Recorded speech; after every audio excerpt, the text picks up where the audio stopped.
I now have all my pieces cut out, and I like to lay them out on my cutting board, sort of in the arrangement that they'll be when they're put together, the cups with the cradle below, the bands at the sides. And I have the linings off to the side here, and also the pieces for the foam cups. The next step is going to be attaching the lace overlays on top of the self fabric. On this sample, I'm just going to attach them directly, and once I can continue and sew them going forward, I'm going to treat them as one layer. Because the inside, after I form the dart, the back of the cup will be covered by the foam cup, so we won't have any seam allowances touching our skin. So to help me attach the lace overlays, I'm going to use this temporary adhesive spray. This is 505 OTIF temporary adhesive. I learned about this from Madeline of Madeline Intimates. And you just spray it on the fabric and put your overlay on top, and it'll just temporarily hold the pieces together. You still need to stitch them down. Don't make the mistake I did and think that this is the same as quilt basting spray, because it's not. Quilt basting spray does not wash out, and if you use it on your delicate lingerie fabrics, you'll just end up with a sticky mess. So on the cup pieces, or the front pieces, I'm going to run some zigzag along the edge of the cup here, and excuse me, along the center front pieces. I'm going to follow the scallops and go around those edges. And I don't know if I'll add any stitches here because they'll be glued together. So I'm going to go ahead and stitch the front overlay pieces. I've secured the lace overlays with zigzag stitching, and I just want to show you that I've learned from sewing lots of bras and panties that it's really worth the effort to match the threads to whatever layer you're stitching on both sides. So on the front, I used a black thread, and I did a really narrow zigzag along this edge. You can't even really see it. And on the back, I used a bobbin thread that matches this fabric. And you can't see the bobbin thread on the front side. I made sure that the tension is really good, and it really is worth the effort to change out your threads when necessary so that each thread matches whatever layer it's being sewn on. It just looks nicer in the end. It looks more professional. So our first step is going to be to sew this center front seam that's in the cradle. Now this seam will not have boning over it, so it's going to help to encase the seam. So to do that, we're going to put both our pieces right sides together in the self fabric. And then we're going to take the lining pieces, and this stabilized tricot doesn't really have a right side or a wrong side. We're going to put those together, and I'll add some pins. And we're going to sew all these layers, all 4 of them together with a 1/4 inch seam allowance. And then when we open it up, all this seam allowance will be encased between the layers. And I've sewn the seam here. I'm going to show you the magic. And we open it up. So here's the right sides of the lining. Flip it over. Open up the right sides of the self. It looks nice. Oops. You can see that the seam allowance is enclosed, so there won't be any raw edges touching the skin. So now we need to sew the side fronts to this center front section. And I think I am also going to enclose the seam. Even though we're going to cover the seam with boning, I'd rather not have to deal with the seam allowances sticking out, getting covered by the casing for the boning. So I am going to press this, but I'll show you how I'm going to pin it together. I have the right sides of this center front section against the right sides of the self for this side front. And then I'm going to put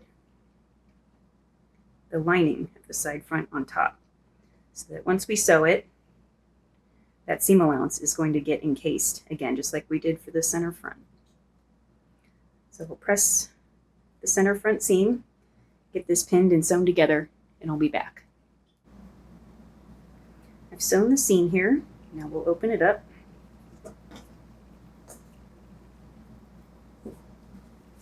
Looks nice. And the seam allowance is enclosed. So I'll have to press that, and then I'm going to go ahead and sew the opposite side.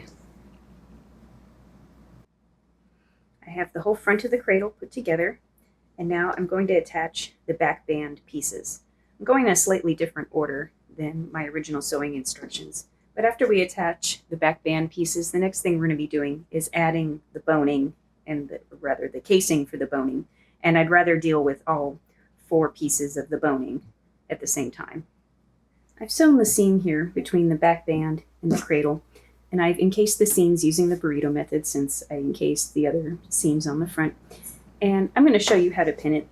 This is the part that some people get a little confused about, so I want to make it really clear to you. So we're going to move the lining out of the way. We just have the front part of the cradle here in the main fabric and the back band. And I'm going to secure it just at the top and the bottom with a couple of pins. We're going to repin it in just a minute. I just want to anchor these 2 layers together. And I have the ends of the pins facing outwards.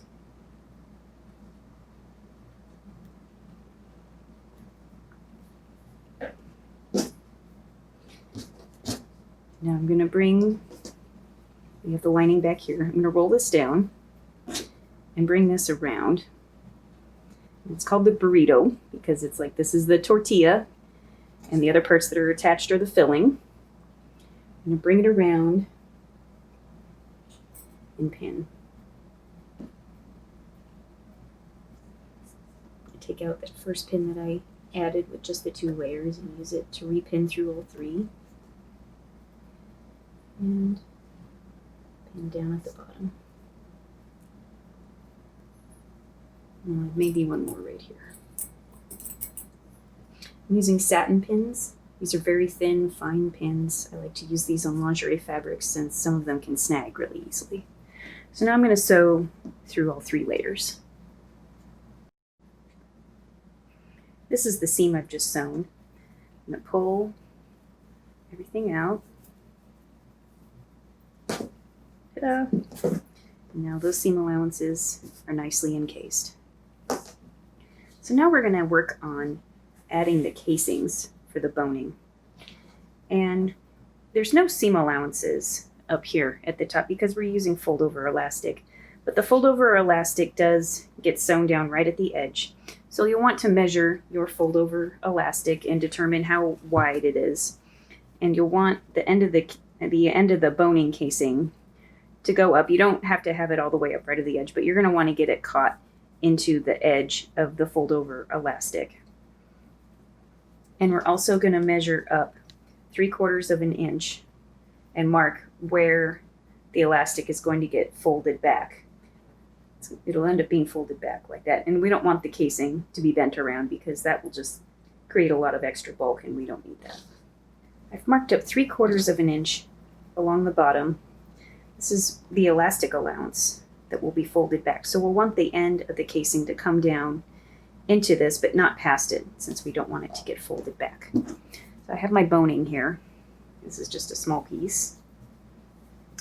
And I'm going to cut through both the casing and the boning, and then we'll have to trim the bones a little bit later on because we don't want those extending into the seam allowance. We would probably break our needles trying to sew over the boning. So along this side here, I'm going to line it up pretty much near the top and all the way down to my marking.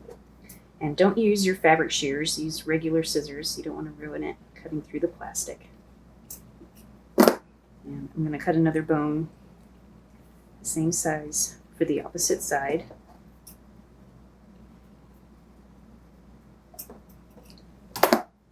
And we're going to do similar for the princess seam here. We're going to line it up pretty much near the top and all the way down to my chalk marking.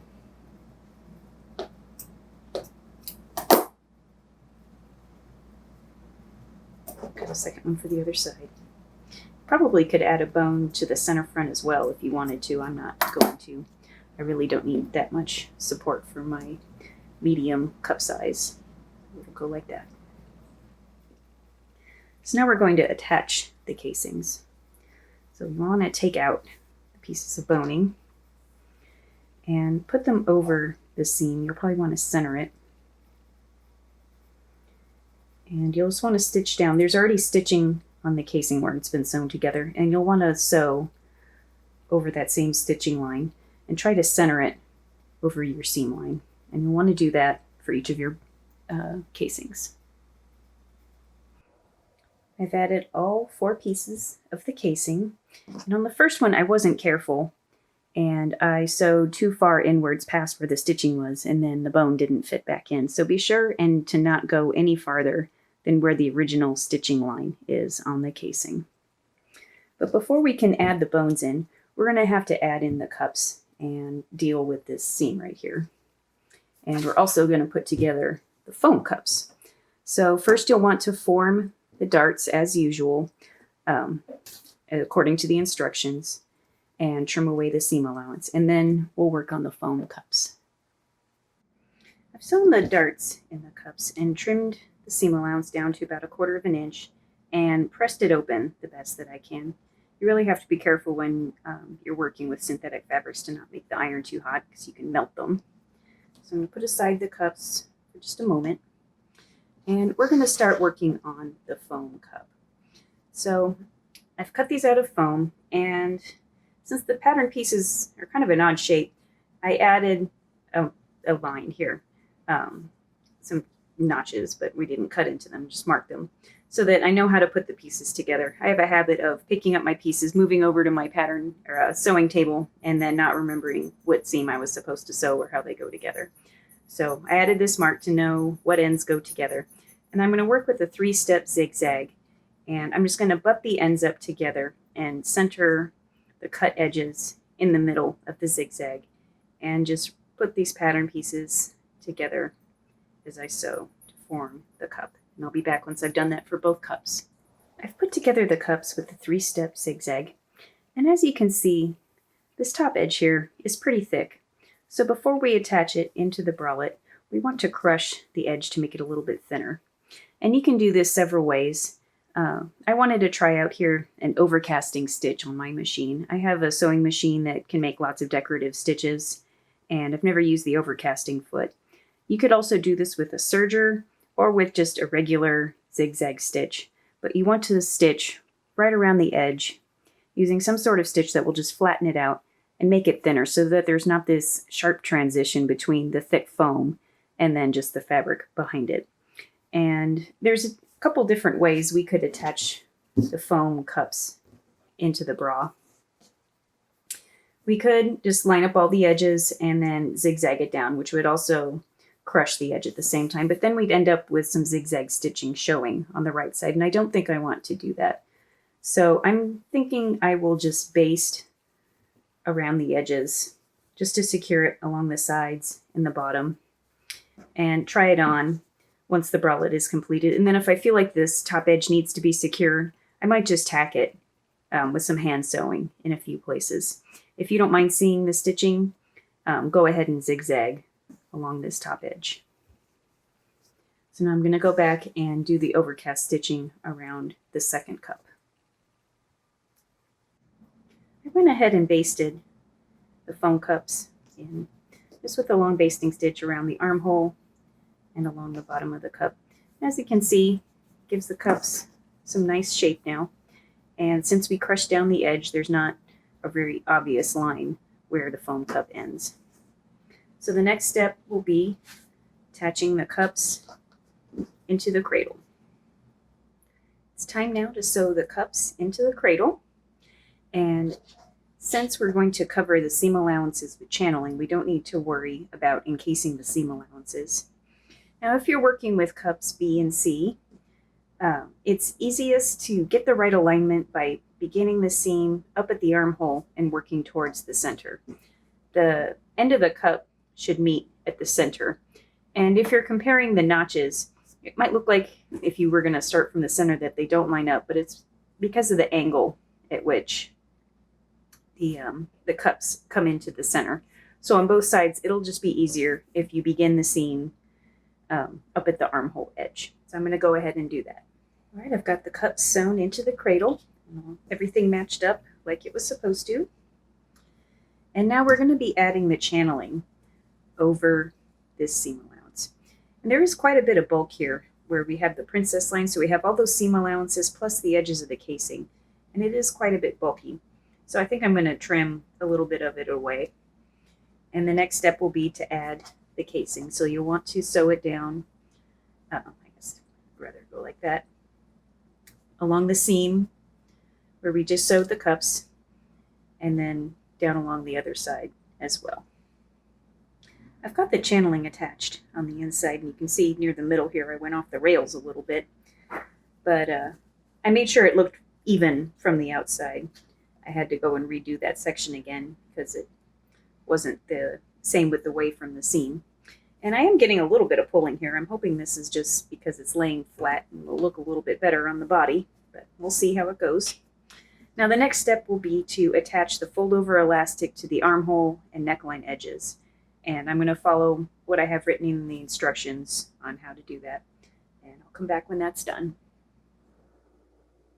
I've attached the fold-over elastic around the armhole edges and the neckline, and I like to leave a little bit extra up at the top here.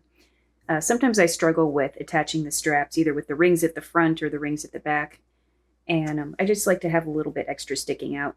It also helps to have a little bit of extra bit of elastic sticking out to help get your presser foot going with the feed dogs.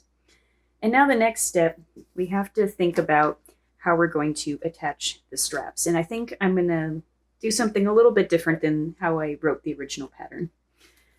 And here's an example of back J, the way I have the pattern originally written, where we have a strap attachment that is separate from the rest of the strap, and it's folded in half and attached down into the band.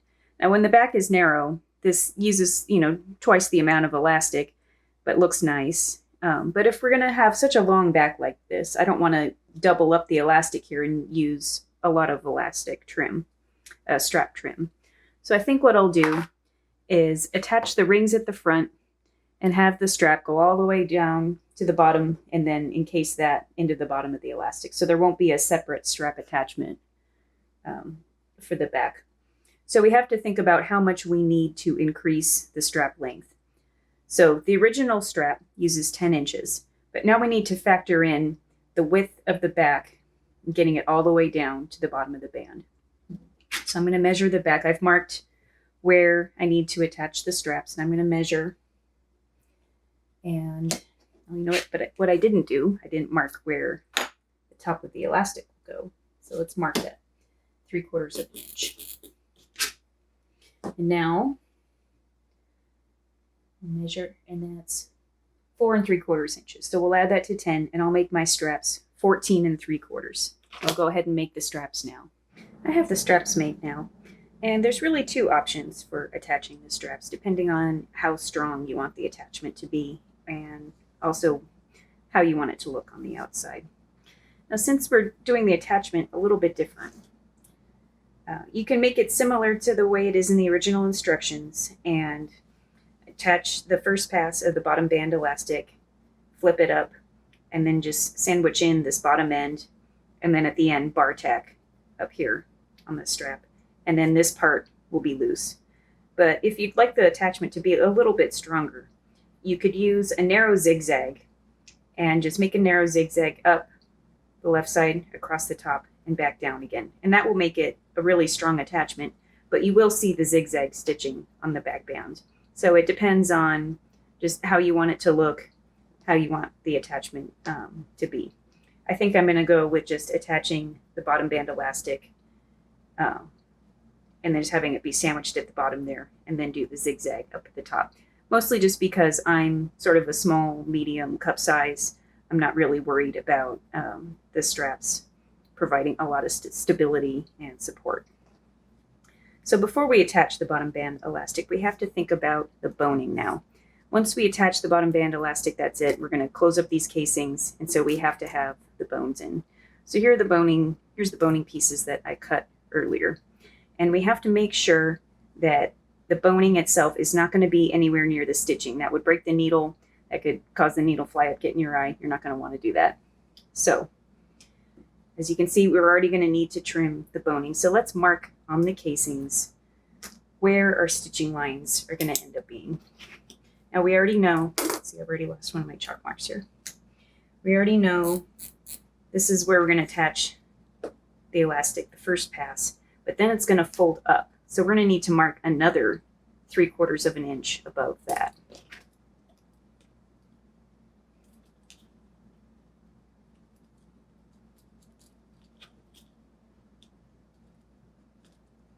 Let's do that on all 4 of the casings. Try not to get my head in the camera here.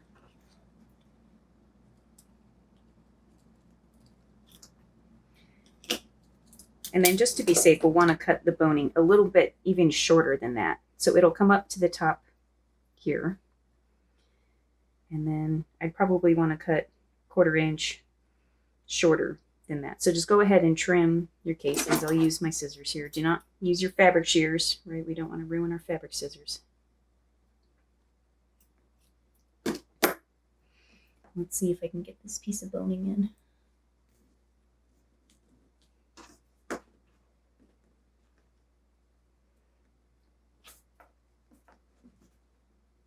Okay, got it pushed all the way to the top. Oh, and I can feel the end. It's just on that line. So I might want to take this out again and trim off just a little bit more. You want to have just a little bit of wiggle room so that the boning doesn't end up popping out the top or the bottom. So go ahead and trim all the boning pieces. I have all the boning inserted into the casings now, and I've made sure that it's short enough so that I won't get it anywhere near the stitching. And this would be a good time now to reinforce, at least on the side seams, the top of the casing. You could add a bit of extra stitching up at the top here, just because the top of this at the moment is only closed with the zigzag stitches, and we don't want to risk the boning popping out on the side. So I'm going to reinforce that, and then I'm going to turn it over and start to add the bottom band elastic. So you'll want to sew only the first pass along the bottom. Do the narrow zigzag, follow how it says in the instructions. And then we'll turn it to the inside, and then we'll attach the back straps. I've attached the bottom band elastic, and I've trimmed away the excess seam allowance, and I've pinned the straps in place, wrong sides up. And so now it's time to fold the elastic back to the inside and sew the second pass. And I'm going to be really careful, make sure as I'm sewing that as I'm stitching it down with zigzag, I'm not going to get anywhere near the ends of the boning. And if you're as concerned about safety as I am, you might even want to wear eye protection just in case the needle breaks. You don't want it flying anywhere near your eyes. So I'll be back once I've sewn the second pass on the elastic. Okay, I've sewn the second pass of the bottom band elastic. I didn't break any needles, so that's always good. And let's take a look at the inside. The bottoms of the casings are encased behind the elastic. The bottom of the strap is also behind the elastic. So now let's take a moment to do a bit of reinforcing. Let's take put some small zigzag stitches here to anchor the top of the strap against the band. And let's also make some small straight stitches at the bottoms of the casings here, just on the edge of the elastic, just so that we can make sure that the boning doesn't come through the bottom. We've already secured up at the top. Let's secure at the bottom as well. We're at the final steps now. We're going to thread the front strap attachments through the O-ring, fold it back, and attach that. I'll use some straight stitches. And then it's time to attach the hook and eye. And I sometimes change the way I do it, either with straight stitches or zigzag, whatever I can get my machine to do. Sometimes I have a hard time getting the needle close enough. I use a narrow zipper foot. Sometimes that works. Sometimes I have an easier time with just my regular foot. So we'll see how it cooperates today. And we are all finished. I am so happy with how this came out. The outside looks good, and all the seams and everything is covered up on the inside. So let's go put this on the dress form and see how it looks. And here is the finished bralette. I think the fit looks really good. Here's the front, and here's the back. So I hope you enjoyed this video series on turning the Delvene bralette into a long line bra. If you have any questions, please comment below. Bye for now.